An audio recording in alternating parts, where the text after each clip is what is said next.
What is going on, guys? Welcome to Outside the Brand. This is your Friday Night SmackDown post show for March 3rd, 2022. I'm your host, Phil, and of course, this is Outside the Brand. Thank you so much for joining us right here on your Friday nights, wherever you may be.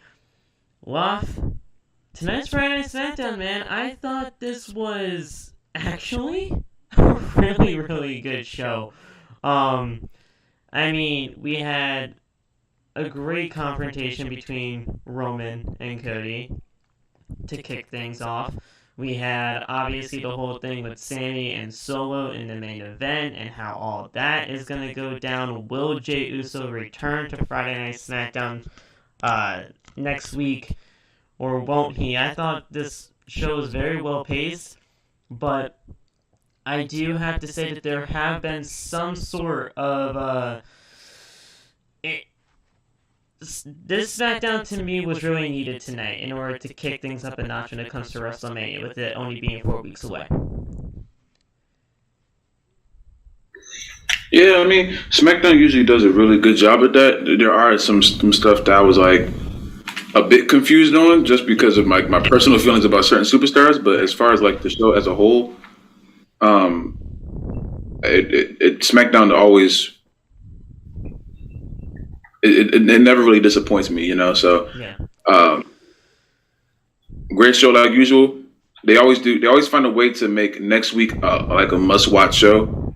And I'm very interested to see if Jay shows back up, or why Jay and why Jimmy and Solo refuse to just follow simple direction as far as Roman goes. Mm-hmm. But we'll see what happens. I mean, I heard like a few hours before the show started that like some stuff got like taken off the show. Oh, really? Yeah, I don't know if it was like time constraints or whatever, but I'm kind of happy it did, because the show really felt like it felt cool tonight. So Yeah. I'm just excited for WrestleMania. The one thing that I will be talking about at length, because I think this is going to be something that, honestly, if WWE does, try to book things correctly, it could work out in the end for everyone involved. But that segment tonight between all those people trying to get basically into WrestleMania at this point, with Sheamus, Drew, Kofi, Woods, LA Knight, and I'm forgetting somebody. I know there are 6 people out there. You know the segment I'm talking about. Basically, Yeah. between all of those guys. At first, I was saying, when Sheamus came out there to confront Drew, I'm like, all right, there you go. We're getting the triple threat of WrestleMania. And then LA Knight came in, and then Kofi came in, and Xavier Woods came in, and Karrion Kross, that's the other one.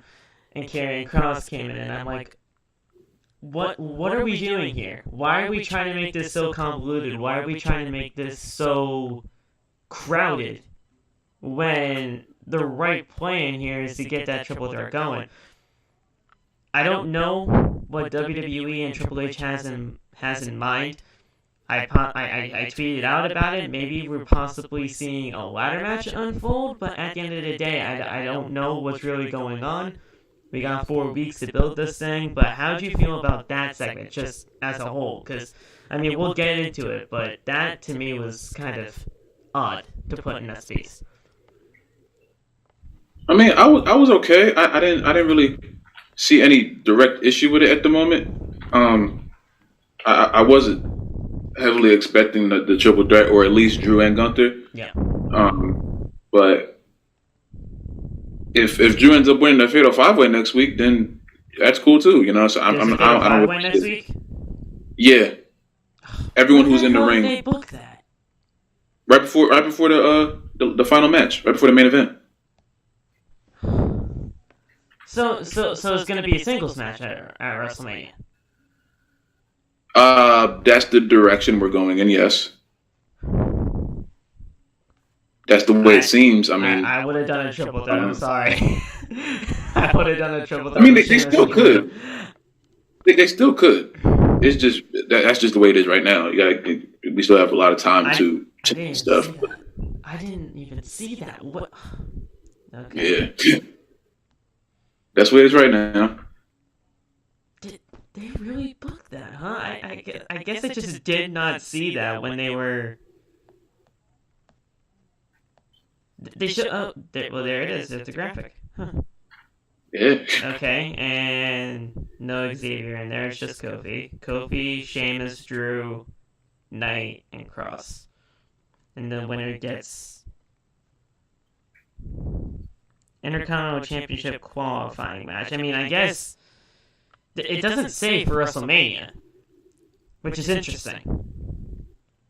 I would assume that it was because everyone who's in the ring, that's what they're speaking about, and that's why Gunther had the segment at the end when he said that he was still waiting for someone. His challenges for WrestleMania. That's interesting. We'll keep you guys updated. Obviously, as you know, the weeks as the week progresses and figuring out if this is actually for a shot at Gunther at WrestleMania or not. But that's a very interesting way they worded it, and they didn't say WrestleMania, so that's just interesting in itself. But yeah, we'll talk about that. We'll obviously talk about that Cody and Roman segment, because that, to me, I tweeted out earlier today that this is a very crucial, confrontation that we're supposed to have here tonight between Roman and Cody. Did they make it all worthwhile?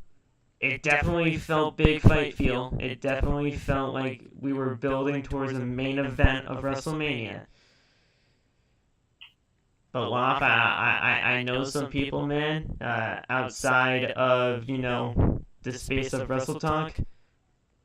And after tonight, and from what I got via text, people are still not liking the whole Dusty narrative when it comes to Cody. I mean, I understand why people don't like that, but that's the way that this is going to be written. It's legitimately the story, and he's going to be talking about his father. And honestly, I'm proud of Cody. Cody didn't even really mention much about his father. That was really Roman. And Roman basically had every right to do that because what he was saying is reigning true. He was bred for this by his family and Dusty. Cody wasn't. And I'm glad they brought that into the forefront, but I do understand why people say, like, all right, we got to focus more on Cody and his story and how he left to do whatever he needed to do to make himself that name, going from undesirable to undeniable and being champion. Like, I understand why people want that, and I kind of want that too in some points, but we got 4 weeks, so I'm hoping we get more. That's all I'm asking for. Yeah, I mean, I think this is a good point to start off at. It's just you gotta just let it start. I didn't expect it to be like go home show intensity at like right now, but and I was happy Cody didn't cry. That was my best thing. That was great. He started crying, and there was definitely some points in there too where he possibly could have. Yeah. Roman putting down the championships though, that was interesting. That pissed me off. Oh, that pissed me off. That was interesting, and honestly, seeing Cody's reaction to Roman putting the titles on the ground, that was it for me. Like I thought, like, I mean, in my personal opinion, you never put a championship on the ground like that. It's like your actual championship. You wear it around your waist or on your shoulder. That's where it should be. Yeah. But in this sense, I mean, when he was putting them down on the ground and he was pointing to them saying, like, have you ever won this one? No, wait, that's kind of a cheap shot. Have you ever fought for one of these before? That I'm like, oh my god. Why are you really... The fact that they actually made it personal really means that this was the correct way to go. Yeah. I like that. I like that it's personal like that. It gets the blood boiling, and you know that we are heading towards a big fight feel in the main event of WrestleMania when stuff like that goes down. Yeah, I mean, most of it played the part as far as like Roman's arrogance and Cody's desire to just fill this out. So I mean, I'm just extremely worried. That's all. Well, I'm worried too. I'm not just worried for the match. I'm worried about where this could possibly go next. Because, like I said, we only got 4 weeks. We only got 8 more shows to go. How much more of a face-to-face confrontation can we get from these two? I mean, obviously, it's not going to be in the next 8 shows. We're not going to be seeing Roman and Cody face-to-face every single show for the rest of the bill, even though I would actually kind of like to see them do this more. Where could this go? And that's really the whole key questions here. Roman and Cody only having about 6 to 7 weeks for build. Yeah. It seems like a long time when you look at it in the general sense. But weeks go by quick in this business. And you only have so much time on television. Yeah. So you really got to hammer it down, figure out what you need to do, and strike when that iron's hot. I just hope they can capitalize on that. I think they will. I mean, only thing we can do now is allow them the time to do it. Yeah. That's all. I'm not really worried about that. I'm not really worried about the build as much. I trust that a lot more. It's just what happens during the match and then after the fact. That's what I'm the most worried about. So very true. I don't know. But alright guys, let's talk about Friday Night SmackDown from tonight, guys. Not many matches on the show tonight, really. It really wasn't much of a matchup type of show here. It was really more about the stories and how we get things going from here on out heading into WrestleMania. But we did have that big main event between Solo Sikoa and Sami Zayn. I thought that was very interesting. When they actually announced that, just randomly, I'm like, holy shit, we're actually getting a Bloodline and Sami Zayn thing again. At that point, to me, I was kind of worried.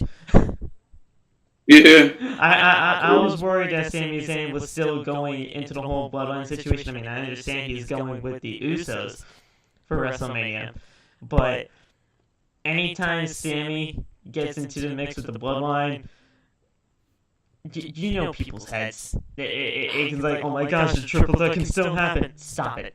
We're fine. Keep it. but yeah, I mean, I was always just, very hesitant when it came to that. But honestly, I thought that was a very good main event.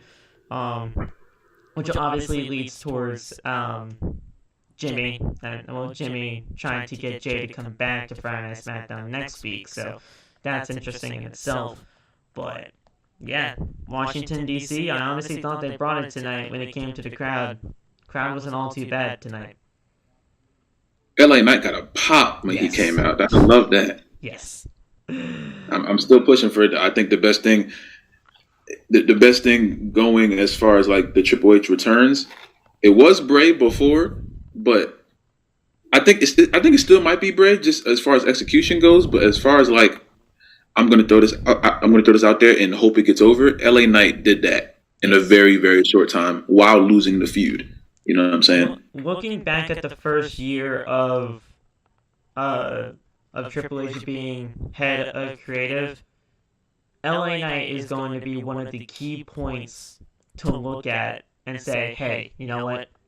That right there I did right. And it worked. That right there, I got him out of a terrible ass gimmick in Max Dupree, sorry, and got him to where he needed to be, and that was L.A. Knight. Yeah. So I 100% agree with you on that. And we'll definitely talk about that Bray Wyatt shit, because I'm still that was something. I don't know how to feel. I did not know Bob was there. I lost my shit. I did. I did not know Bob was there. I heard Bobby's music and I'm like, what the fuck? I was like, oh, okay. Well, yeah, I mean, I guess it still kind of has to make sense, but okay. But yeah, I was very shocked when I heard his music at first. Yeah, shit was crazy. I don't know where the fuck they're going with this. There's still zero explanation, and there's still zero reason how this rivalry makes any sense. But we'll talk about it, because this... I understand how you feel when it comes to, like, just trust it. Just trust it. It's Bray Wyatt. But, dude, still nothing. And it's getting to people.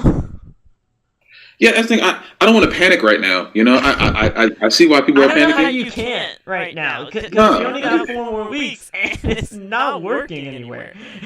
I don't know only reason why I'm not panicking is because I saw how everyone reacted to going back to LA Knight. I saw how everyone reacted to that, and it ended up coming to fruition. So that to me, I had a little bit more trust in, because LA Knight is so good. Well, yeah, but Bobby can't talk. But he can wrestle. So if this feud isn't based on the mic skills, this is just based off of them having a good match, which we just got mad at LA Knight and Bray not having the best match, then maybe this is making up for that. Bobby can put on a better match maybe than LA Knight did. Possibly. We all know Bob can't talk without anything. That's what I'm saying. LA Knight's a good wrestler. They just didn't give him shit time. That's what I'm saying. So if they give Bob enough time, that's what I'm saying. If they give Bob enough time, I'm not going to give up on it right now. Especially since it got LA Knight over, and Bob and Bray are already over in a sense. So I think we're going to get a better match out of those two. Even this being Bray's, I think, second match since he came back. You know. I mean, obviously excluding live events, yeah. Yeah. Man. It's definitely going to be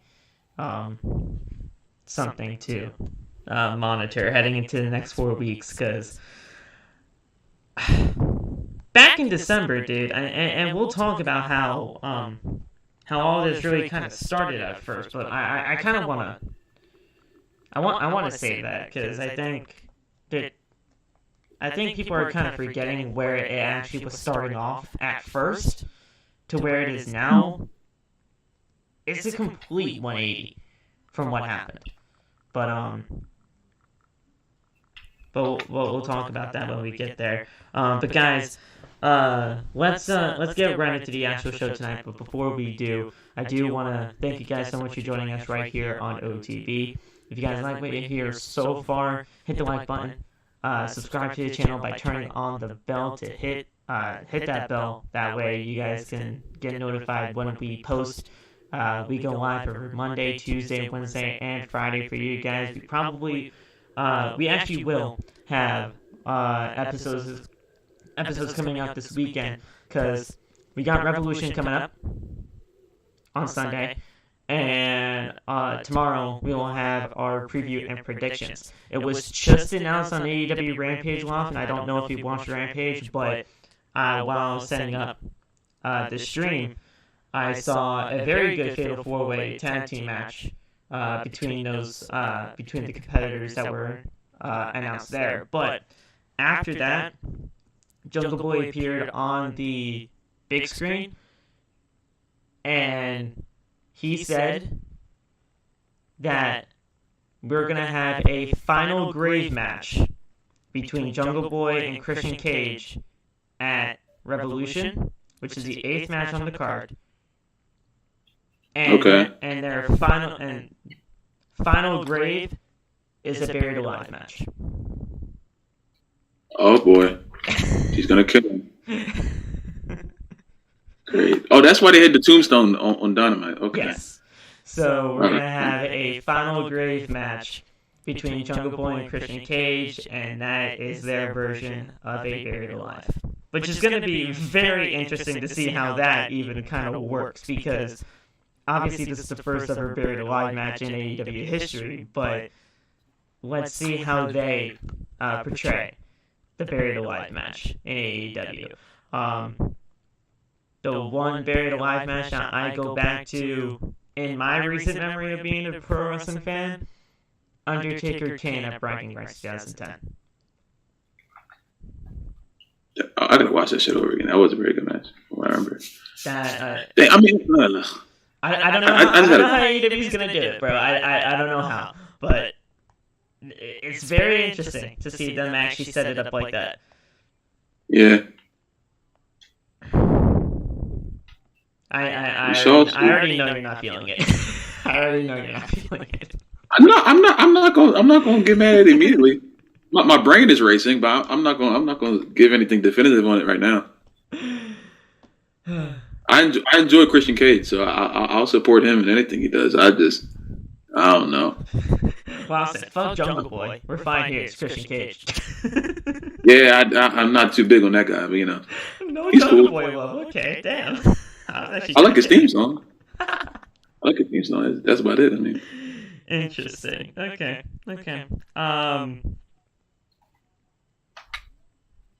They also showed a graphic for something called QTV. Oh my god, QT Marshall's probably gonna have a freaking TV reality show now. Oh no. Does it have something to do with QT Marshall? Please tell me no. Fuck Marshall, man. I don't give a damn about Marshall.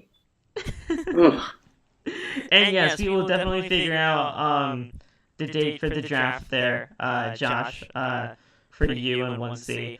We could possibly do it this weekend if 1C is available, but yeah, we have that Revolution preview and predictions, and then the obvious review on Sunday. So yeah, we'll figure that out. But let's get right into it, guys. Final thing, and I know, final thing, I swear, trust me, and then we'll get to the review. Go get the merch. Teespring, the official home of OTB and its merchandise. Kind of cleaned up the store a little bit. You guys can get your hoodies and everything like that all on the Teespring website. Gonna be adding more of the designs in just a few weeks here. But yeah, go get your merchandise today. Only at Teespring. And I don't want to forget our first official sponsor of the podcast, Loft. We got SeatGeek, baby. Oh yeah. Let's get it going, guys.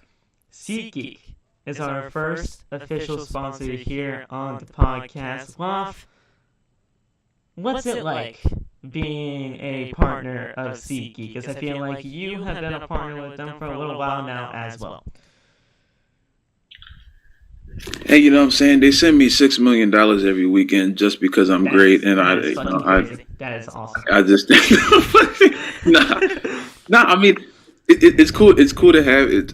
I grew up like using like YouTubers promo codes to like get like percentages off on seats and stuff like that. So seeing that we have one, seeing that I have one, seeing that a whole bunch of people that I know have one is just really cool. And I can like use my friends' promo codes to get 20% off on any seat when I go to a fucking wrestling show. So that's always great. You know what I'm saying? Yes. So if you go down in the link in the description, guys, you guys can go basically purchase any ticket that you want. If you're going to go to a wrestling show, you can use it. If you're going to go to a concert, you can use it. And guys, it is a very nice app to have on your smart device, mainly because of the fact that you guys know you're going to get the best deals from SeatGeek. It's a whole website where it does, ticket prices for all the ticketing websites, and you're getting a great deal based on the score that it provides you. It goes from 1 to 10, 10 obviously being the best deal that you can possibly get for that seat.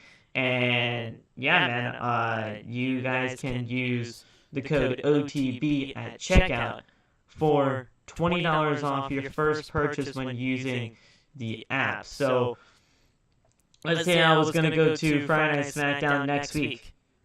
All I have to do is go down to the app, find the best ticket right for me, go to checkout, and there's a prompt there where it says promo code. You click on that, you enter the code OTB, and it should allow you to get $20 off that purchase.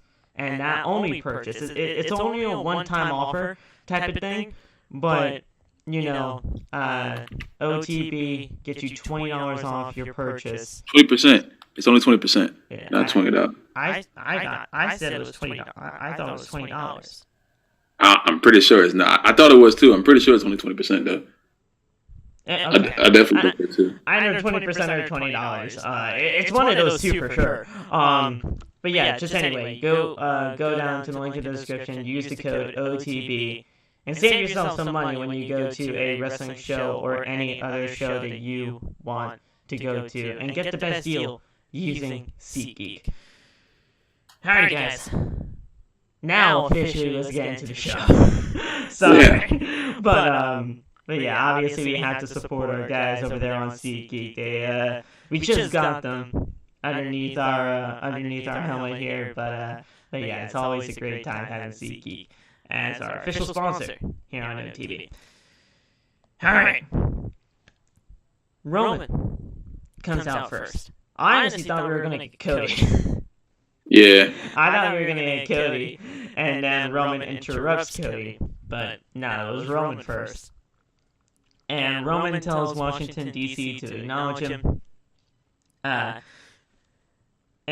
as he was about to begin speaking, Cody's music hits.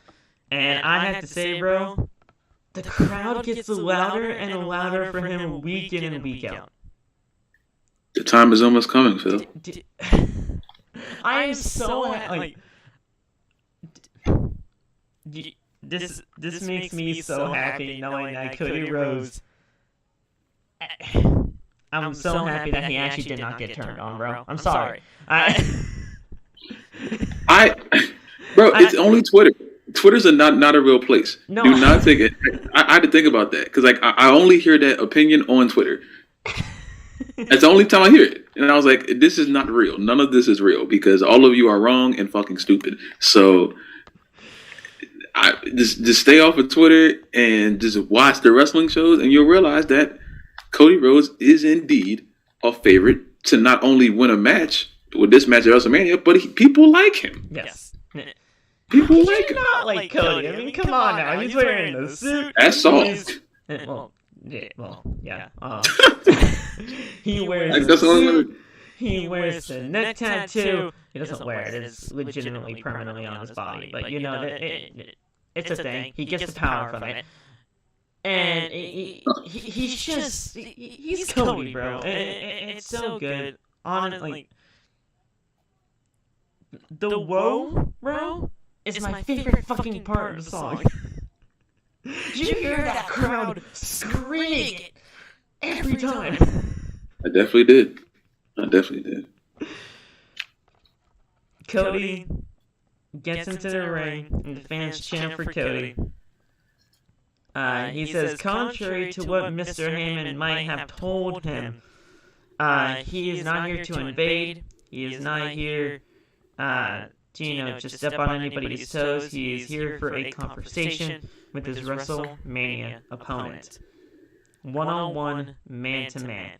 He doesn't have any reason for his compatriots to be here unless Roman feels like he needs them around. Which, I like that. Very nice touch. Roman then left it off, and he told Heyman to leave. Heyman then said, alright, well, if I'm gonna leave Solo here with you. And he said, nope, Solo goes too. I was very hesitant though, because I'm like, this is Roman. We're kind of I don't trust the tribal chief anymore. Oh god. So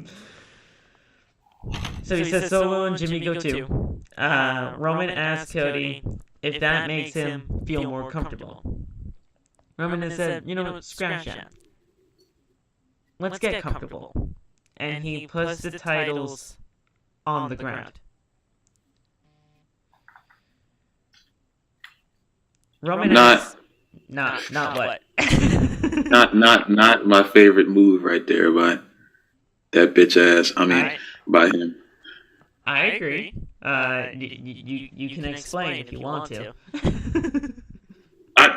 What's understood does not need to be explained. Championships should not be on the ground, especially not voluntarily. Yes. Especially not just throwing them. Oh my god, I hate that. I remember the last time. Well, definitely wasn't the last time we saw a championship on the ground, but I just remember this moment all too well. Remember Charlotte and oh dear God, yeah. Charlotte, Sonya, and all that stuff. Yeah. That was terrible. And Cody freaking cringed when he did it too. That shit was. He cringed, dude. That to me sent me. I'm like, see, Cody does not like that, and he's never like that ever. Oh man. So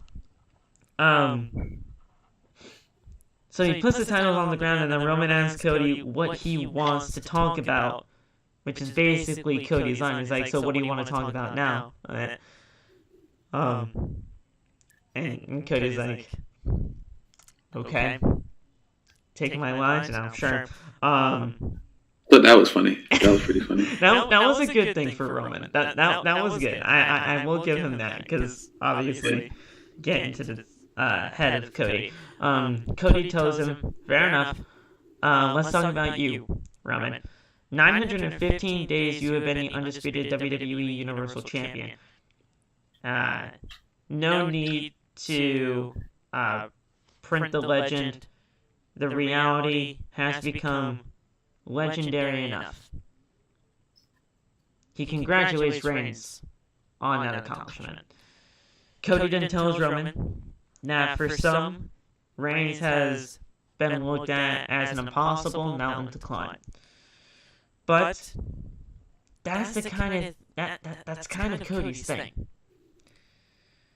He can't be more than Randy's understudy. He won't survive Stardust. 10,000 people won't be able to buy tickets for his buddy's indie show, which was nice. They brought out the Dave Meltzer all-in scrumble there. That was the bet that Dave Meltzer made with Cody when they were preparing for All In, saying that 10,000 seats couldn't be bought for something like this, and they sold that shit out in a matter of a week, which was insane. So I'm glad I brought that up. For everyone else, Roman might be impossible, but not for him. Fans start cheering for Cody. Roman laughs that off again and says, "That was good." Like he has been rehearsing that all week now. It was flawless.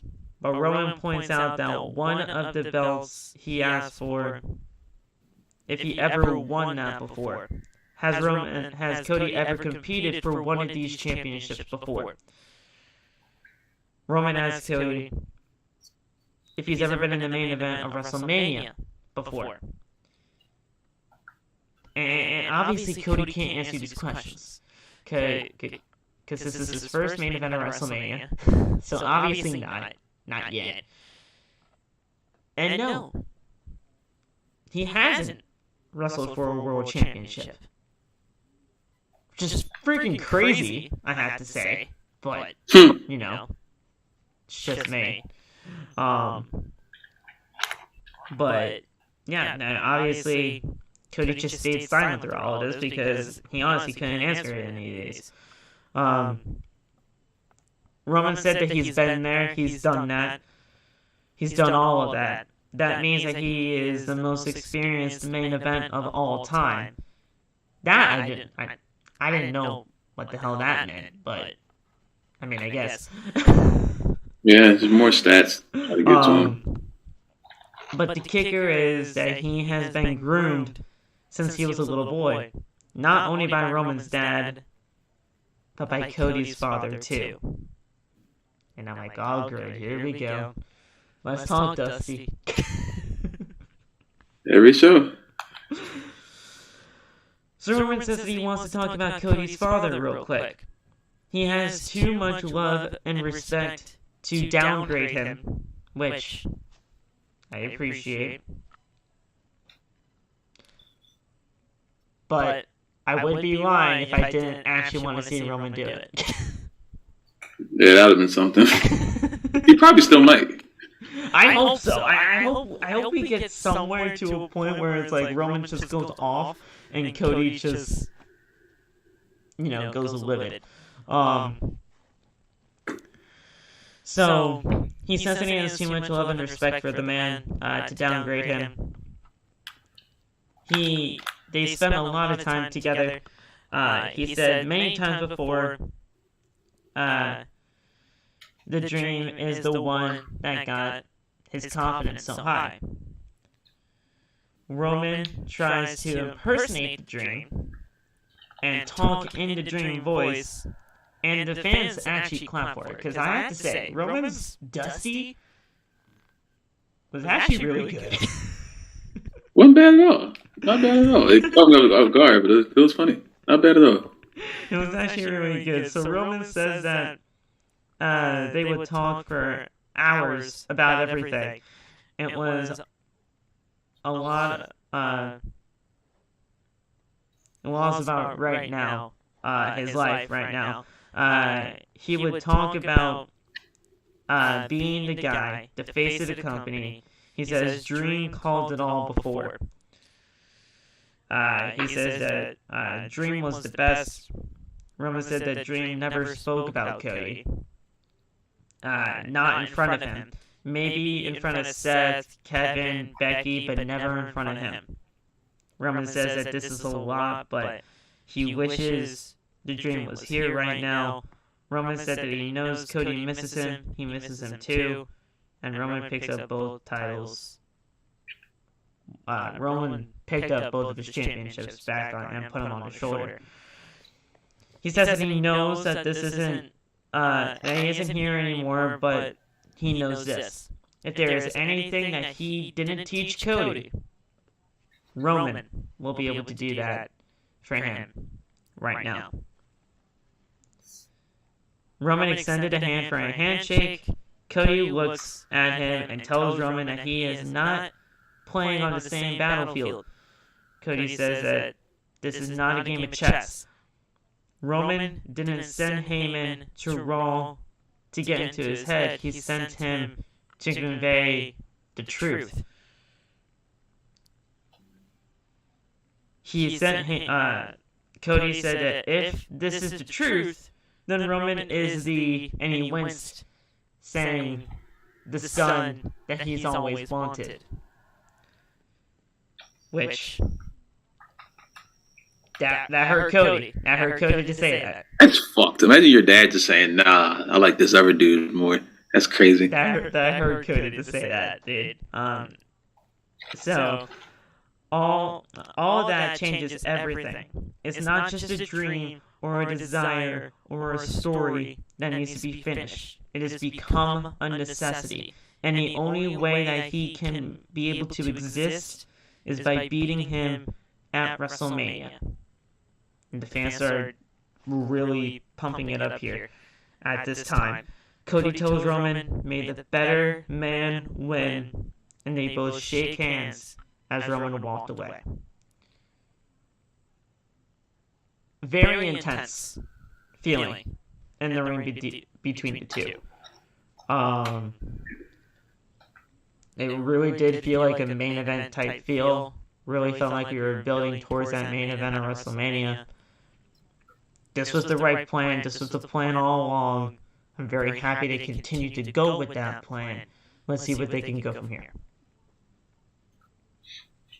Yeah, I think that this is what's going to be the first layer, just really based on Dusty, you know? And I don't have a problem with that. I don't care how they build this match as long as we get there.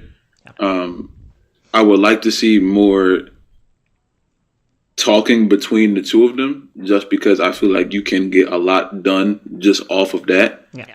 And this gives Roman a chance just to talk more. I think while he's gotten so much better, it's always good to be in there with people like Cody, who have never been really bad at the mic, and then obviously in AEW he had a chance to get really, really good at it. Yes. So at this point now, it's just about what else can we do to make people realize that this match is the most important of Cody's, not really his career, but his life, you know? Yes. This is more important than just the championship. This is about proving a whole bunch of things. You know, he's trying to do it for his dad, but at the same time, he's doing it in resentment of his dad, because his dad outright told people that he didn't see his son as the same way he saw other people, you know? Yeah. So as much as it is to prove his dad right, it's to prove his dad wrong in that way, you know? And I think as much as people are probably aren't going to like how Dusty oriented this is, it's going to have to be, because one, Cody hasn't been here that long. And everything that, even the Hell in a Cell match when Rollins came out wearing Dusty's attire, everything is going to be about that, because this whole storyline is going to be based around family. Roman's whole storyline is based around his family. So this is just going to be a family-oriented story no matter what. So as much as I would like to see like that whole, yes, this is about Cody, it still is about Cody. It's just not as surface level as I'm going to beat you at WrestleMania. Now I have to, or I'm letting myself down in more ways than one, you know? Right. So it makes it more intense to me, I guess. In a few words, it's the legacy versus the story. Yeah. And you know, we have obviously the legacy of the Anoa'i family and Roman Reigns and having this historic championship run. While on the other side you have Cody Rhodes, not only doing it for himself, but doing it for his family, doing it for his late great father and Dusty Rhodes, doing it for the Rhodes legacy in itself, because the Rhodes family has never held the World Championship. Yeah. It was always going to be about Dusty. The whole thing about Dusty, that's never going to go away. Because at this point in time, since Cody has come back, Cody has only stepped foot in the ring with people that have been bred by Dusty. Yeah. Rollins and now Roman. Hell, I mean, you could even look at, you know, matches that Cody has had after the Rollins feud and during this build for Roman. We just had a classic, not so much a classic, but a very, very good match between Cody Rhodes and Chad Gable. Yeah. Gable was in NXT. Gable was in the NXT of Dusty Rhodes before he sadly passed. Everybody in the grand scheme of things now on both the Raw and SmackDown locker room have been bred by Dusty in some way, shape, or form. Mm-hmm. It is always going to be about Dusty and whatever happens next, because at the end of the day, everybody here has been bred by Dusty in some way. And Cody, whether he probably doesn't like the fact that he was never really, you know, trained like that, but at the end of the day, it's a reality that he kind of had to face, and he is facing that right now, especially in the whole thing with Roman Reigns. Yeah. So, in the grand scheme of things, it's always going to be about Dusty. But if we can, you know, not only just make it about Dusty, but making it about Cody in the way from him being undesirable to undeniable and winning that championship for his family. It's going to be the best of both worlds. It's going to be the best. Like, it's going to feel fantastic in the grand scheme of things, if it really does all go down in the way that we all hope. Yeah. And I only say if, dude, because as you draw closer, it does get a little bit more nerve-wracking. Yeah, I'm so nervous right now. And listen, you know if I'm saying if now, when basically a few weeks heading into the Royal Rumble, I was like, it's Cody. It's Cody. It's just gotta be Cody. Now that I'm saying if, you know, yeah, man, how things are really shifting here. But I thought this was a fantastic segment from top to bottom. This really did feel like a big fight, main event type feel. Fantastic stuff, and I hope we get more. I really do. Yeah. Now we had our first matchup on the card, and it was Rhea Ripley versus Liv Morgan.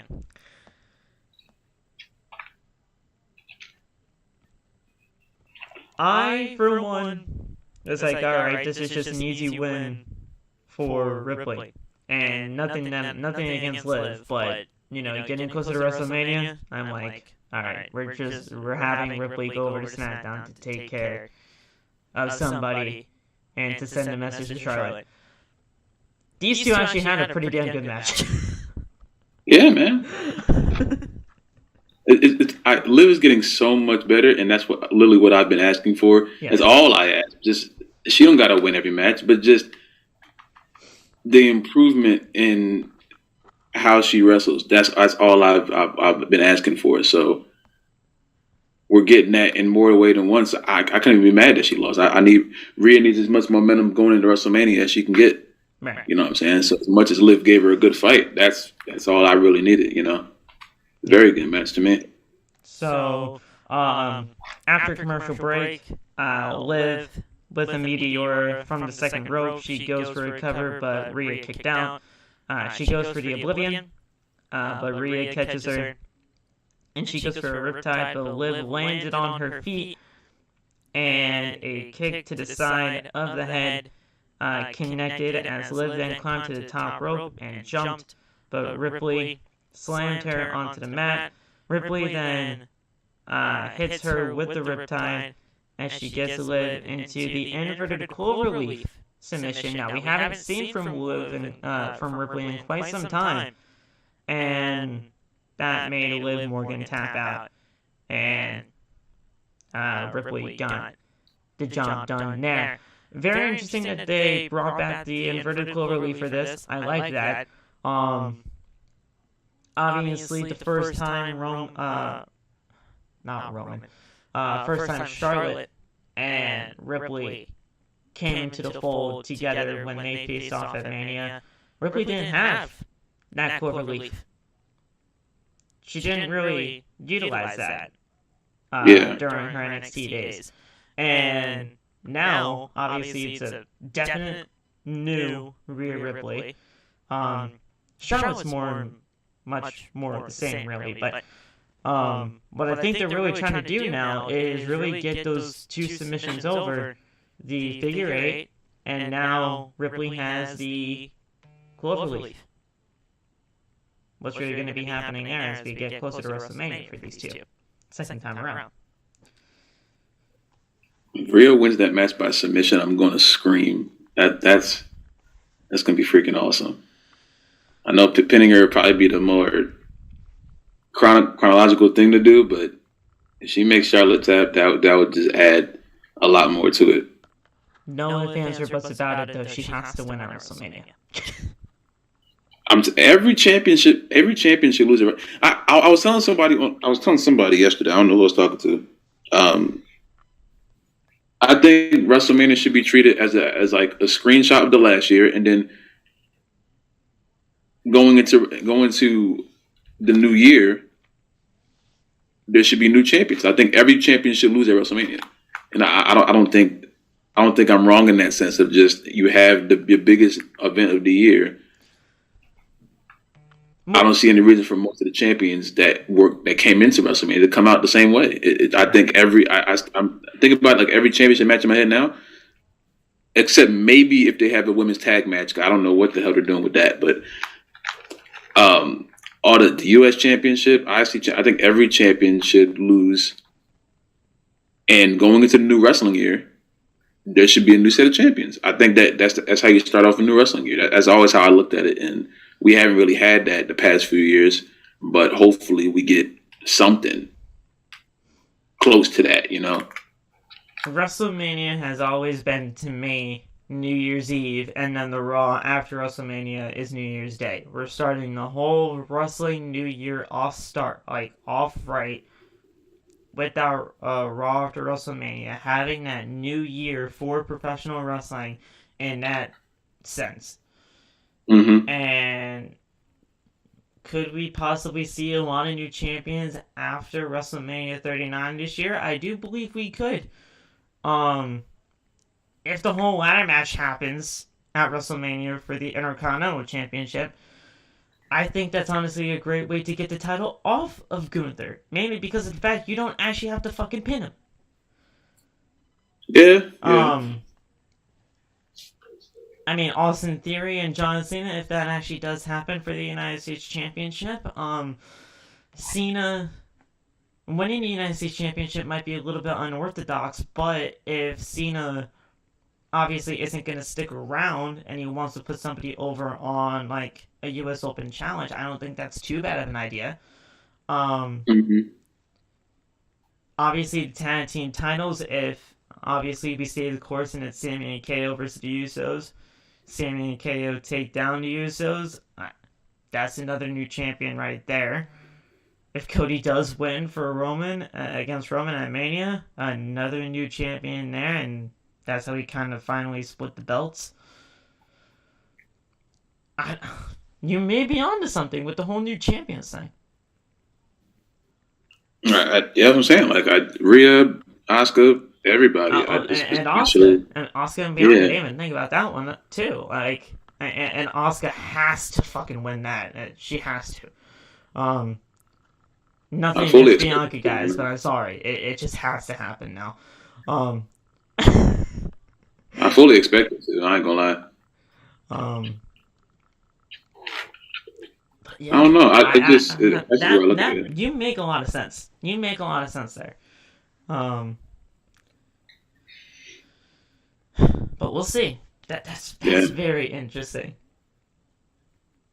Huh. We'll see what happens. I might legitimately have to talk about that in some videos. I'll obviously give you credit, but man, that's a. Okay. That's a. I keep thinking about it because this is the first. Obviously, it's the first WrestleMania with Triple H being ahead of everything, and it's just like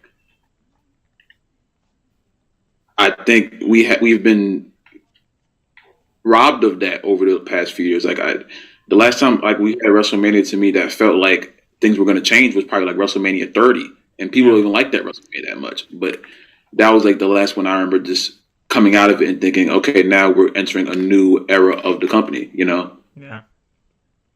So I don't know. That makes a lot of sense now. Wow. Huh. Alright. More you know. Well, I probably didn't like this, but we had the Bloodline there again. It's like, oh shit. Why do I have to keep seeing these guys? I assume I'm going to see them like 100 times as SmackDown goes on, so I mean, it doesn't hurt anymore. It's just what it is. So the Bloodline are backstage and Roman asks Jimmy if he's ever spoken to Jay since the last time. Jimmy tells him that Jay is a hothead and needs some time. Roman asks him how much, and then Jimmy says that he spoke to him this morning, and he was better today than he was yesterday and the day before. Reigns then says that he is running out of patience, and then Jimmy told Roman that he will tell him. Running out of Why is patience, Roman are mad at we? Jimmy? Huh? Huh? Running out of patience, are we? Interesting. Interesting. Why is Roman mad at Jimmy? Jimmy didn't even do anything, like at all. Jimmy's just been loyal to him for like most of the whole. What did Jimmy do? Yeah. Yeah. It's crazy. What the fuck is he mad at him for? I'm so confused. Shit is crazy. And Roman said he's running out of patience. Look at what you have done to Jay all throughout the 3 years of your title reign. I'm saying, like, what if Jay's running out of patience? Yeah. I never thought of that, huh? Jay was humiliated on Friday Night SmackDown. Jay was humiliated inside Hell in a Cell in that in the I Quit match, where you basically almost decapitated the guy by putting steel steps around his neck. You continue to berate him every single chance that you freaking get, to Jimmy trying to be the one to save his brother Jay in basically every situation that you have put him through. Jay should be the one. Jay has every right to feel this way. About time.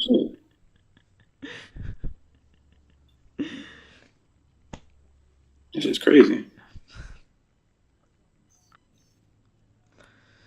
So we cut to Dominik and Rhea walking backstage. They bump into Santos Escobar. He tells Dominik that Ray should have punched him in the face last week, but he understands why that he didn't. But Santos can. So I arranged a match tonight. Adam Pearce approved. So I'm going to go to the ring.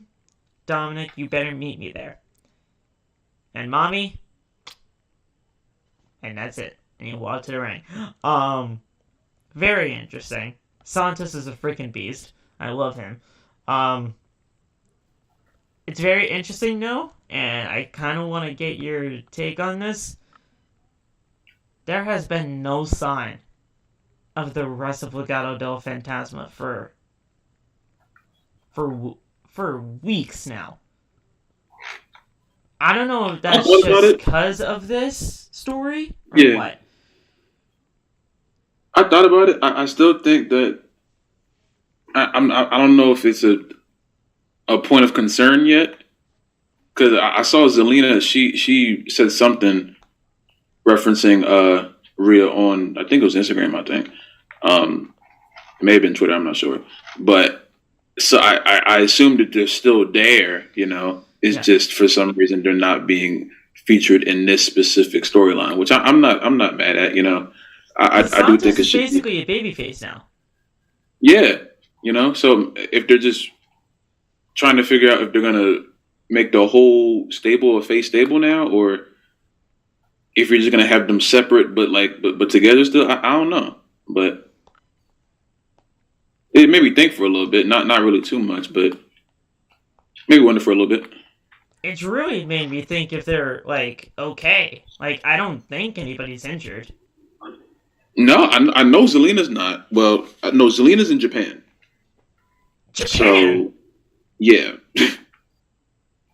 Girl, what are you doing over there? I don't think she's wrestling, but she is in Japan. I'm not sure. That may be one of the reasons. I'm not sure where. Is she visiting Mercedes? I listen. All I know is that she was in Japan. I try to make sure I always know where my queen is. Residing there now? Like. I always have to make sure where my queen is. So she's in Japan. I don't know why she's there, you know, but she's definitely there at the moment.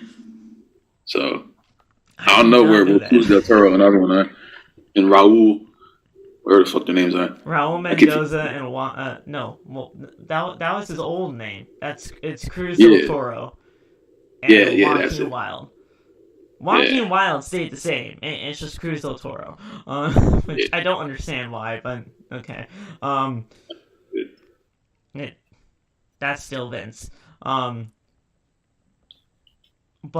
yeah, I don't know. That made me think for a little while now. At that point, I'm like, where the hell have they been? I mean, I know it's really Santos right now, but they good? But, hopefully we get some kind of thing going. Now, I want to go over the final portion of this match, and then I kind of want to bring up two possible scenarios that we could possibly still be seeing here for WrestleMania. Because now with Santos involved, I think there could be some potential of a tag match. So let's bookmark that for a second.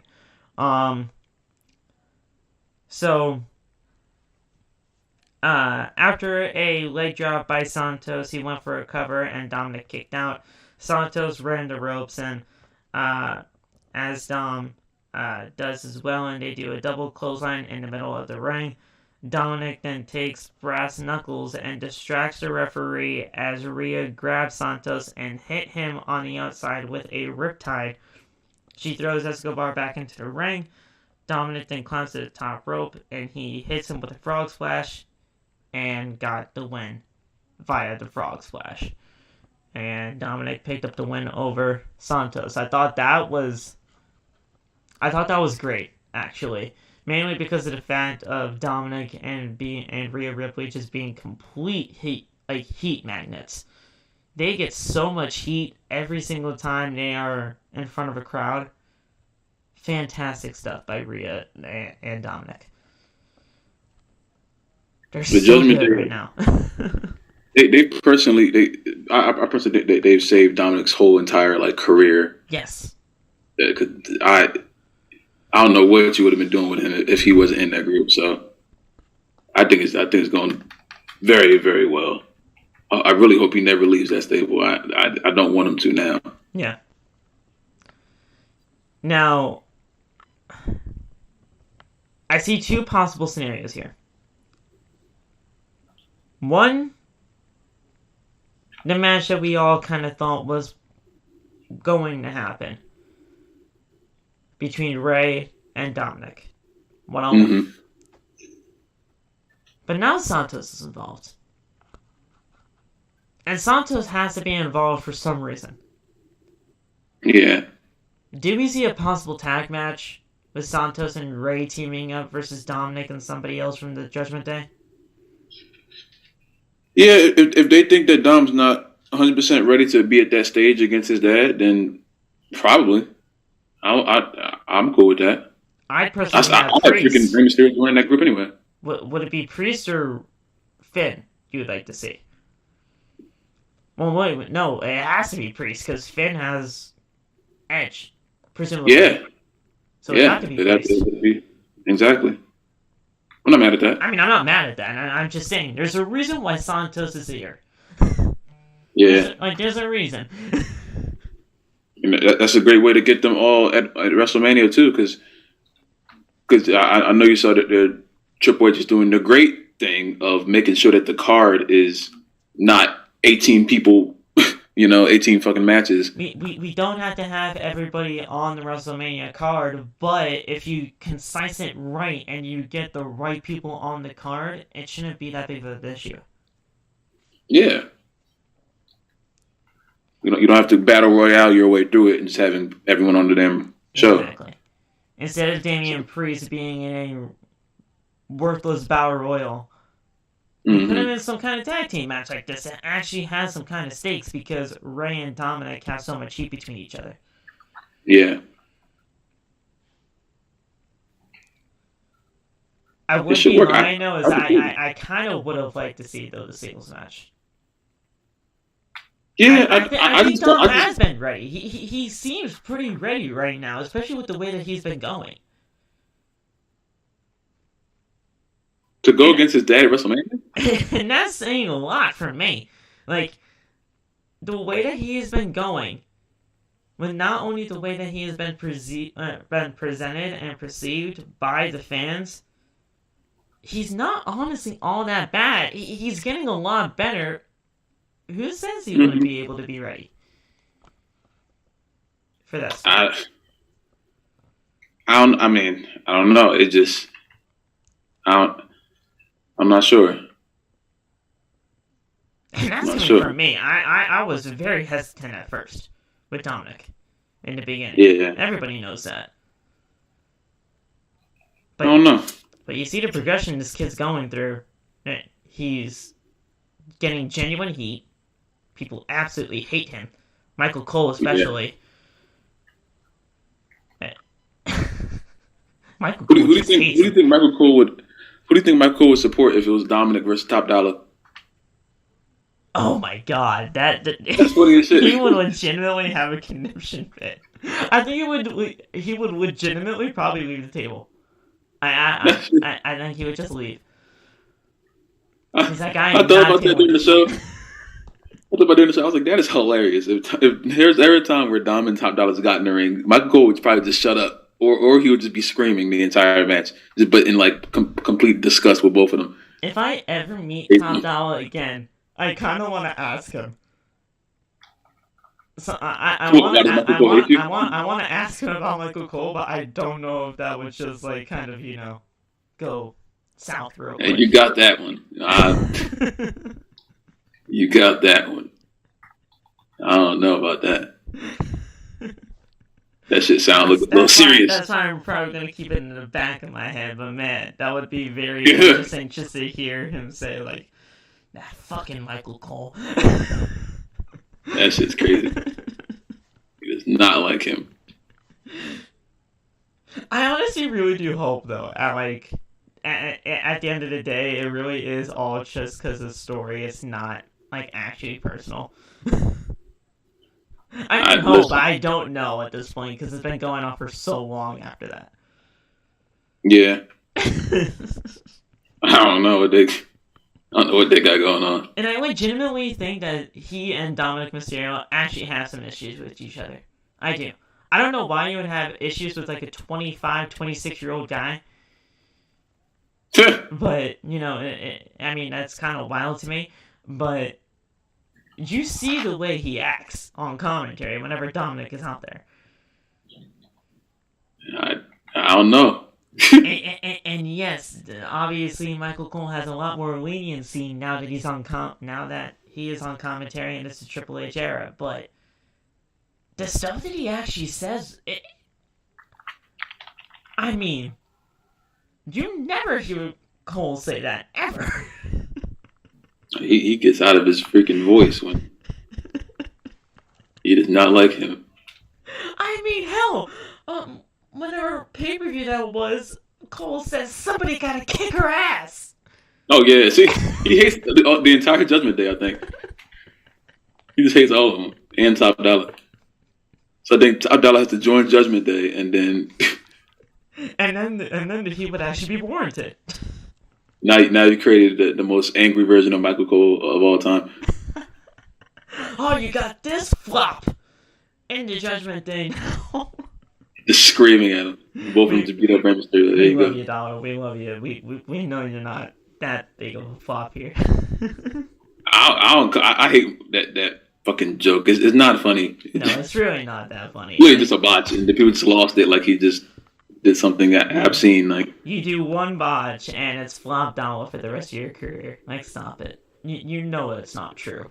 And hell, like, I actually got a chance to talk to the guy. He is one of the most genuine, nice wrestlers I ever actually got a chance to meet. So, fuck that narrative. That shit's crazy. So Dominik grabbed Rey's mask and he began to rip it. And then Rey Mysterio went face to face with Dom. And as Rey was going to pick up the mask that Dominik dropped on the floor in front of him, Dominik then began to attack him. And got some cheap right hands in there. So we're building towards Rey and Dom, but who knows? Maybe it possibly could be that tag team match if it does build towards that. Only time will tell. Alrighty, so now this whole debacle between like 10 people come into play. Drew McIntyre walks to the ring, and he basically says that he is not booked at WrestleMania in 4 weeks, so why don't we just change that real quick? Drew looked directly into the camera and said, "Gunther, I am calling you out." Then Sheamus comes into the play, and Drew says that this is nothing personal. Sheamus says, "Well, damn it, this is personal. He should know how much the Intercontinental Championship means to him." Drew then tells him to calm down. Sheamus tells him to don't tell him to calm down. Drew then says that he is not his parent. I do not have to ask permission to get a title shot. He's like, okay, well, no, he is not your biological parent. That would be kind of weird. But yeah, like he's like, I'm not. He's like, you're not my parent. I don't have to ask permission to get a title shot. Which, I mean, you're asking for a title shot regardless. You're asking Gunther, hey, give me a title shot.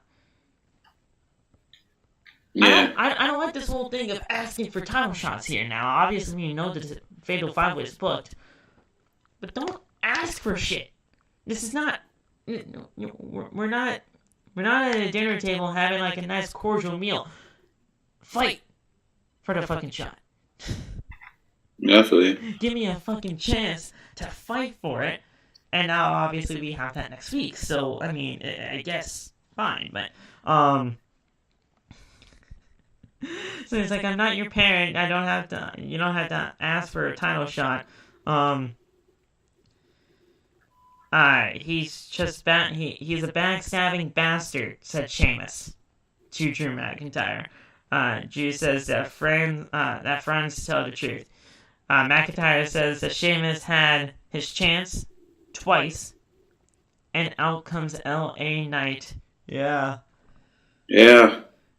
And he said, "Let me talk to you." Someone is talking about the Intercontinental Championship, and obviously you got to be talking about LA Knight. Yeah. Yes. Meanwhile, Drew and Sheamus keep getting heated, and every opportunity they keep crying about it. LA Knight says that you can't have an LA WrestleMania without LA Knight. Yeah. Yeah. Out come the New Day. And they say that we have to apologize on behalf of LA Knight because LA Knight continues to come out here crying week after week, saying that he can't get his WrestleMania moment in LA, when honestly he can't even seem to get a win over on Friday nights. Which says that an LA Knight might want a match at WrestleMania, but that's most likely not going to be happening right now. And then out come Karrion Kross with Scarlett. And that to me, I was like, what the? Karrion? I started booing. I don't like that. This is crazy. LA Knight attacked Kofi from behind. He then grabbed Woods and then he went to the outside. LA Knight turns his attention to Sheamus, clotheslining him to the outside of the ring. Sheamus turned and Drew was right in his face. Drew then backs up and he does the running senton, the running diving senton onto the New Day and LA Knight. Kross grabbed Sheamus and threw him into the ring post, and that's really it. That's how the brawl really ended. We have Kofi, not Kofi, not Woods, I mean. It's Kofi, Kross, Sheamus, Drew, and Knight in the Fatal 5-Way. And the winner gets Gunther. But it doesn't say for WrestleMania, so like I said earlier, we'll have to wait and see. I assume it's for WrestleMania. It better not just be like next week or some shit, or the week after. That's just stupid. The fact that it doesn't say Mania, though, makes me wonder when it is actually going to be. It doesn't say Mania, bro. I don't think we should read too much into it, but I mean, I don't know. It's going to be very interesting. to monitor for sure, because obviously they're gonna have to talk about it more, But we'll see. Shayna versus Tegan Nox. This was actually changed from Ronda versus Tegan Nox. It was supposed to be Ronda in the spot, but they ran some kind of injury angle on her. I honestly don't care. Either way, really. But Shayna got the win here with the armbar on Tegan Nox. Why did Tegan, I mean, not Tegan, actually, it's Tegan too. Why did they both come out to Natalya and Ronda's music? Because they're building them as a tag team now, for some reason. That shit is stupid. They're building Tegan Nox and Natalya as a tag team. I was so confused. Ronda's music comes out and it's like Shayna Baszler, and I'm like, why? Why'd you do that? I read a report earlier on today that through the rest of the WrestleMania build, we're gonna have some twists and turns when it comes to women's tag team titles. Oh dear God! I have no idea what the fuck that means, but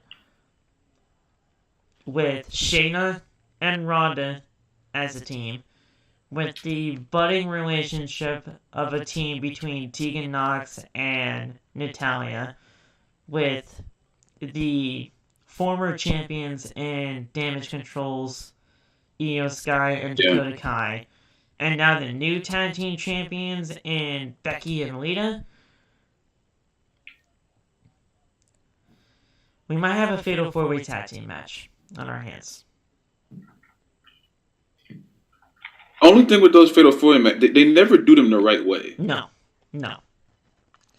You're right. I feel like I think they did it once. I've seen AEW do it right once, and then I've seen WWE do it once, like correctly once as well. Is it all 4 people in the ring? Yes, everyone should be in the ring all at once. I hate when there's like 2 people and one can tag in. And you can tag basically anybody on the apron. Yeah, I'm like, why would you tag in someone else that's not on your team? That doesn't make any sense to me. Yeah. Like, I don't know. Like, I mean, AEW just did it tonight. They had a fatal 4-way tag team match, and one person from each team was in the ring. And you can only tag in your actual partner. I mean, that's okay. I still prefer if everyone's in. I still prefer it was like a tornado tag. That is more sensible. Then that's just an 8-person Raw. That's what I'm saying. If we're doing a 4-person tag, of course, there are going to be a whole bunch of people in the ring. So I never saw the reason for people to be on the apron anyway. I think every time we get to like fatal 4-way tag match, I think it should be tornado. I don't know. It seems like honestly, you kind of do make a point, because what's stopping from all the other people from the ring apron to just go after each other? Yeah, they're going to do it anyway. There's going to be a part in the match where they do it anyway. So why just put them in there now? And then it just... And now it's I don't know where so you can just fuck around. That's what... Just let them go. I hate that. It's fucking Kofi Kingston tagging in Eric. Why would he tag in Eric for? It's just ridiculous. I would go into much more detail when it comes to Shayna and Tegan, but honestly, there was nothing more. Not much more than that, really. Yeah. It was an armbar to Tegan, not really the cure for the clutch, but I mean, this wasn't really much for anything. And I love Tegan Nox, I really do, but she was legitimately brought back to lose. Mm-hmm. And I hate that. Because Tegan is so good.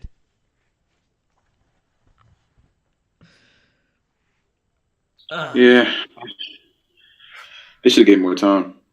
It frustrates me knowing how well I've seen these girls go at it in NXT. And now look at what's happened. And Triple H, you did perfectly fine with the women over there in NXT, so what's wrong with it now? But Yeah. But I know that men should not be booking women, but Triple H did it perfectly fine in NXT. And I know this is not NXT anymore, but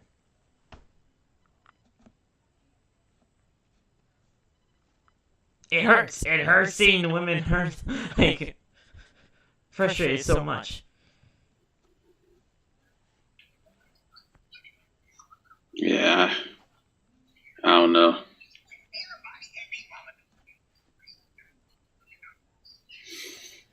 I don't know, man. They got her just out there. And Natalia, well, nothing totally against Natalia, but didn't you have her team with Liv?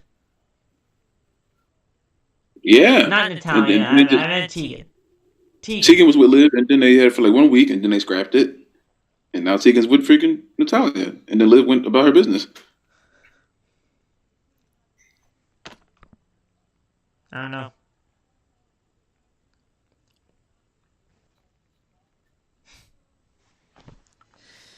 Kayla Braxton.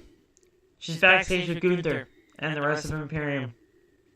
He tells her that it's a disgrace seeing all those men trying to fight for something that he is just going to keep. They are 1 month out, and Adam Pearce has not yet announced an opponent for WrestleMania. Gunther says the only thing he is concerned about is not having a worthy opponent to battle at WrestleMania. Which, don't worry, you're going to have your worthy opponent. It's going to be fine. Gunther is going to look like a freaking star anyway, so it's all going to be good. Yeah. Can't be worried about it right now. So, we then had Bobby Lashley come out of nowhere. Fucking awesome. He said, for the last 2 weeks, Bray Wyatt's been targeting him. But he's not running away from anybody. And since that didn't work, Wyatt then starts to play the little kid games. Lashley doesn't play little kid games. And he found them a little comical, to say the least. But that is a sign of weakness. And where see, and this is the, down point of, Bobby not being able to talk here. If you have a problem with somebody, you come out and see them face to face. So Wyatt, get on out here. Cryptic music then plays, as Lashley looks at the Tron. Uncle Howdy all of a sudden comes out of nowhere and attacks Lashley from behind. Uncle Howdy then runs the ropes, but Lashley slams him onto the mat. Lashley then goes for a spear, but the lights go out. And they come back on with Lashley standing alone in the ring. And that was it. That was it. No explanation. No reasons as to why still Bray Wyatt's targeting Bobby Lashley. Nothing. Just Uncle Howdy. Yeah, I wanted Bob to just rip his mask off so I knew who the hell it was, but I'm gonna let it go. I'm gonna let it go for a little bit. We're gonna see what happens. I'm gonna let it rock for now. Back in December, Uncle Howdy attacked Bray Wyatt. Now Bray Wyatt is with Uncle Howdy. Or I should say Uncle Howdy is with Bray Wyatt. By his side, and is attacking people that Bray Wyatt is going after. Yeah. At first, to me, it looked like we were going to be getting Uncle Howdy versus Bray Wyatt at WrestleMania.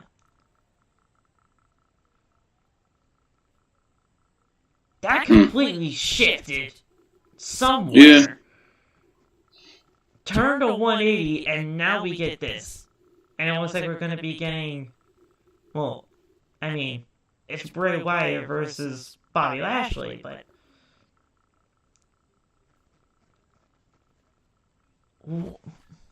what happened? They turned the corner. I'm not sure why they turned the corner, but they turned the corner. No, but like, how does it change that dramatically? Like, I don't. Maybe they're going back to the stable thing. I don't know what they're trying to do. I stopped trying to. Wyatt Six? I don't even know if we're doing that anymore. The Wyatt Six isn't even like, that's not even a thing anymore. Because where's the Happy to Winch character that you saw on Extreme Rules? Where not Extreme Rules. Well, yeah, Extreme Rules. That's when he returned, right? In October. Yeah. Where's the Happy to Winch character that you saw on Extreme Rules with those 2 championships on the side of her? Yeah. Where's the Buzzard? Where's the Pig? Where's that Fiend character that you saw on the barricade? Where are these people? Yeah. They're not existent anymore. Whatever was going to happen at the beginning of Bray Wyatt's comeback to now, it's not happening. It's not. Something completely changed. And honestly, I think it's someone. I think somebody just completely changed the narrative of what Bray Wyatt was going for.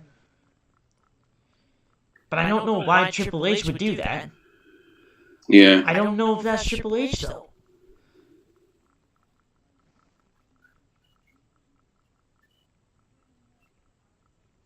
I don't know.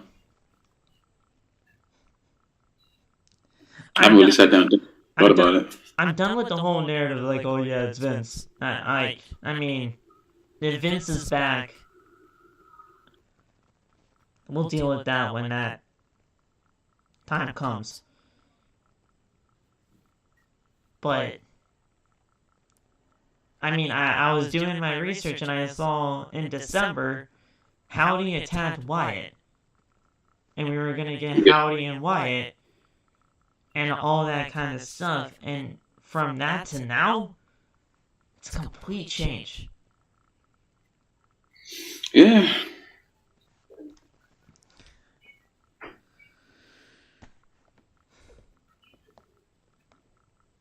I don't know, man.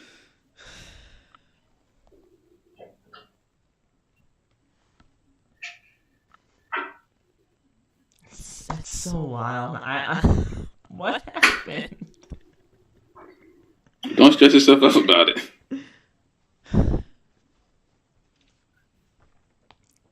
So we cut back to the Bloodline. Here we are again. 3rd time now. All night. Jimmy tells Roman that he spoke with Jay, and Jay just told him to leave him the hell alone. Roman says that after everything that this man has done for him, after what we have done for him, Roman says that it didn't start happening until Zayn came around. Maybe this is where he got selfish. Roman gets up close to Jimmy's face and says that this is where you fix it.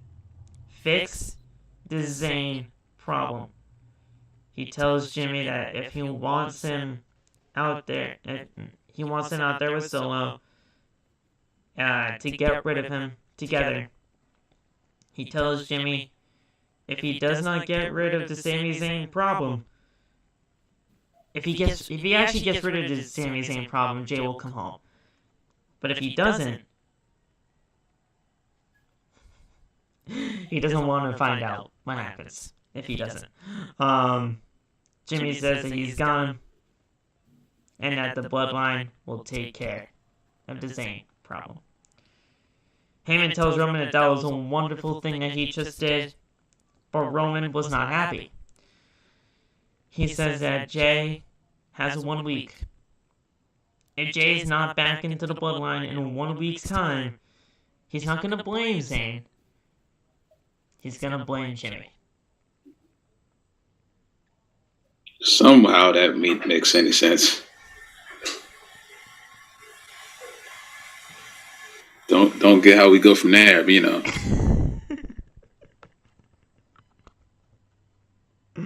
I don't know, man. I don't know. That is kind of wild, though. How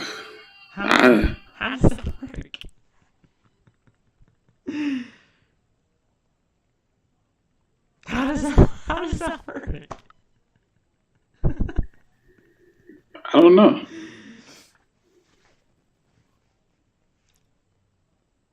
That being said, though, this match between Sami Zayn and Solo Sikoa, fucking great, man. I thought this was great. It wasn't bad. I do think that the ending was a little anticlimactic. It just came out of nowhere to me. Yeah. But they had to make time for what they were doing at the end, so. Zayn climbed to the top rope and had a crossbody. He goes for a cover, but Solo kicked out. Zayn then goes for the Blue Thunder Bomb, but he actually can't pick up Solo. Solo with the right hands, he goes for the splash onto Zayn, but Zayn moves out of the way. Zayn then hits the Blue Thunder Bomb. He goes for a cover, but Solo kicked out. Zayn then goes for the Luva kick, but Jimmy moves Solo out of the way.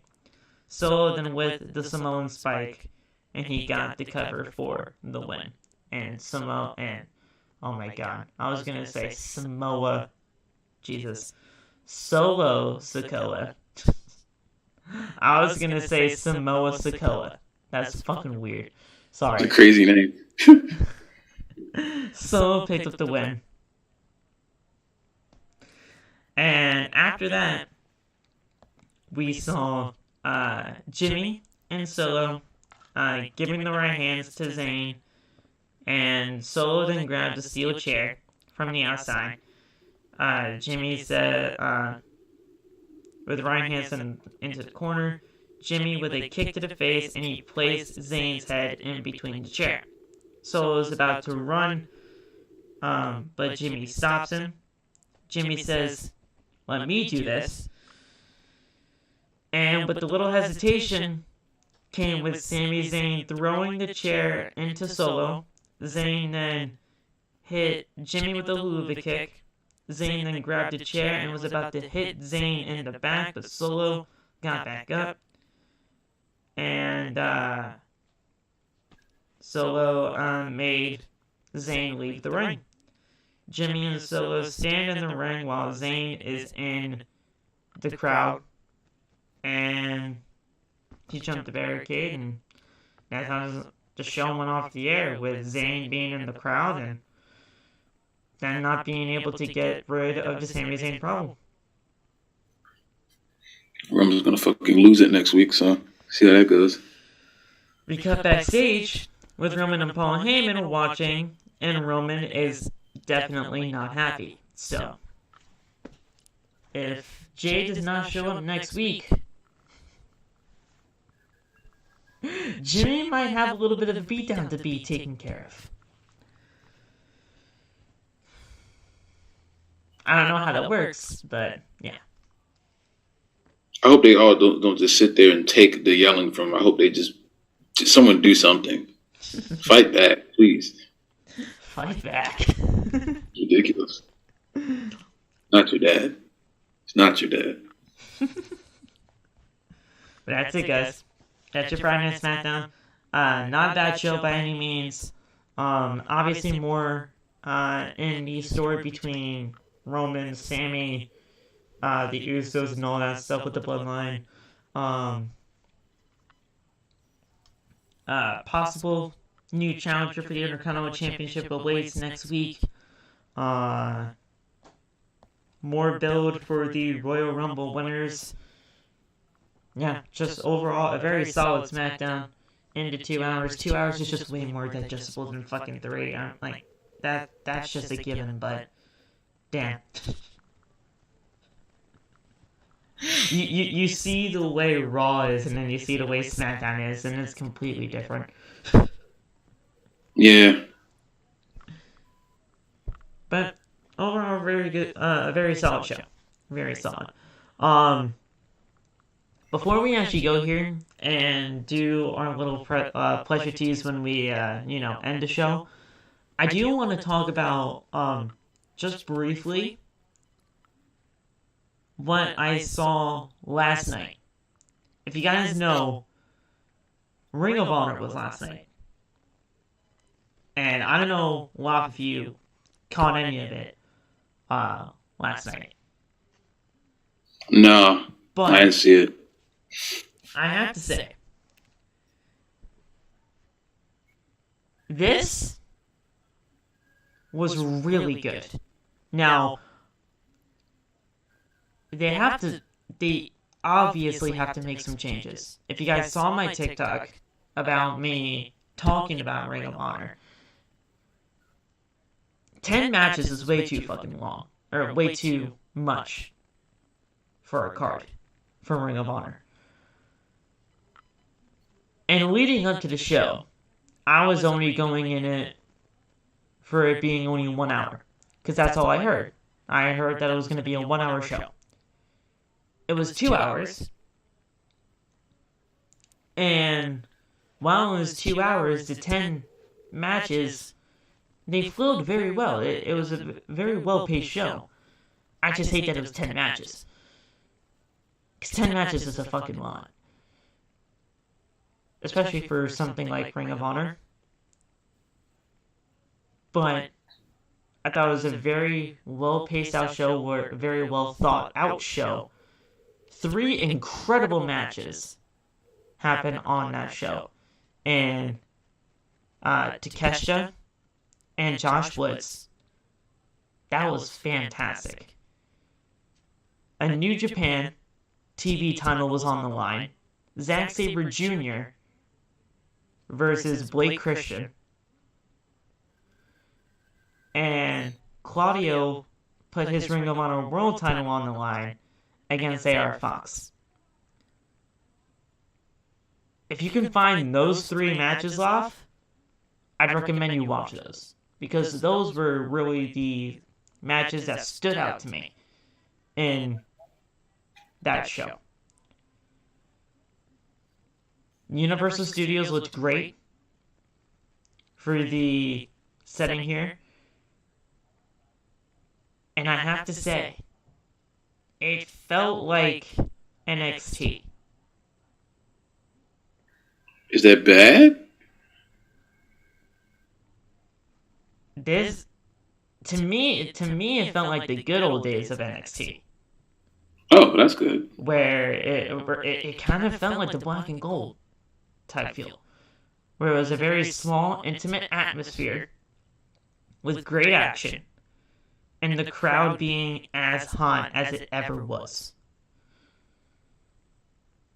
That's good, I think. You continue to build the show in that way, you have something here. But the immediate thing that you have to change, you cannot have 10 matches every single week. You just can't. Yeah. This was a 2-hour show, so very digestible. From 7 to 9, very reasonable, time frame. The only reason why I did not do a review last night was because I kind of wanted to just digest it a little bit more. Figure out what I needed to look for heading into Ring of Honor, see what they can improve on, and maybe next week I'll do something for Ring of Honor Week 2. Because now, I don't know if you saw this or not, but Eddie Kingston quit AEW on Wednesday. But he showed up in Ring of Honor yesterday. and he faced off against Claudio. After he retained the title against AR Fox, they had a face-to-face. Claudio versus Eddie Kingston for the Ring of Honor World Championship. That's the first feud that Tony has booked for this new reinvention of Ring of Honor. Yeah. Which is fucking incredible. I'm intrigued to see what Tony has planned with this, because this was a very well paced out show for something that nobody had any expectations for going in. Mm-hmm. I'm intrigued. I'll watch next week. We're looking pretty good so far. I just wanted to give my thoughts on that, because, man, this was a very solid start. Let's just see if he can continue to keep the ball rolling. Yeah. But I do recommend at least those 3 matches, though, because Zack Sabre Jr. at least took it to Blake Christian for at least 12 to 13 minutes for the New Japan TV title. AR Fox, he did fantastic against Claudio. And the other match, what else did I say?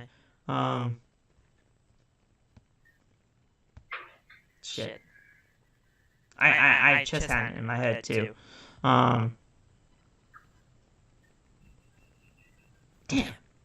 Oh, right here. Oh, Takeshita. Takeshita and Josh Woods. Fucking Takeshita's so good. And Josh Woods, they have something in that guy. They continue to actually do something with him. They put all the right guys on Ring of Honor this week. Will Nightingale looked fantastic against Lady Frost. The Renegade Twins. I don't know if you ever heard of those girls before. Oh my god. Yeah, they're on freaking...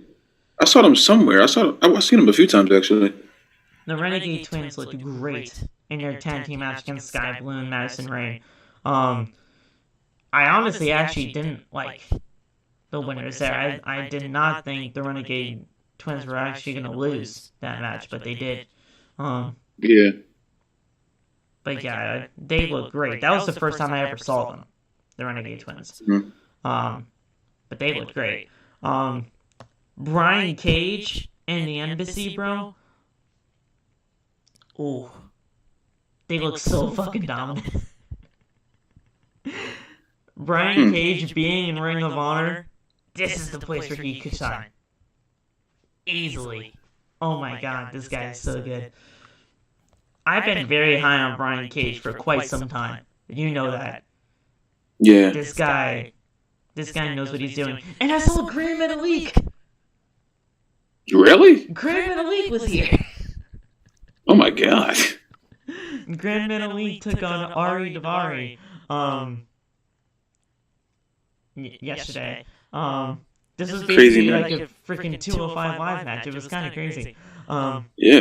Because Ari Daivari was Arya Daivari in WWE. I love how they just took the out of his first name. Yeah. But yeah, he just goes by Metalik now. It's not Grand Metalik.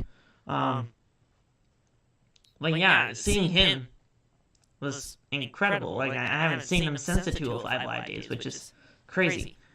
But he looked fantastic. Christopher Daniels was on the show. That's always good. Fucking great. The BME, always looking great as ever. He picked up a win over against Rohit Raju. And then the Kingdom, Matt Taven and Mike Bennett. They looked really good against the Infantry. So like this was a really good, solid show. And they opened up the show with Mark Briscoe. So that in itself was just perfect. Yeah. But yeah, this was just a very solid show. I just don't like that it had 10 matches. 10 matches is kind of wild for a 2-hour show. But Yeah. regardless, that was a very well paced out and thought out show. So hopefully Tony can build upon that for weeks to come, and we have Supercard of Honor at the end of the month. So we'll see. Not bad. Alright, guys. Now that's officially it. Thank you so much for watching. Hit the like, subscribe to the channel, turn on the bell for all notifications. Go to SeatGeek down in the description below, guys. Use the code OTB. Save some money on your purchase for tickets. And, yeah. We love and appreciate you guys. Stay safe. Tomorrow predictions for the for Revolution on Sunday. And yeah, do you have anything else to say before we get the hell out of here?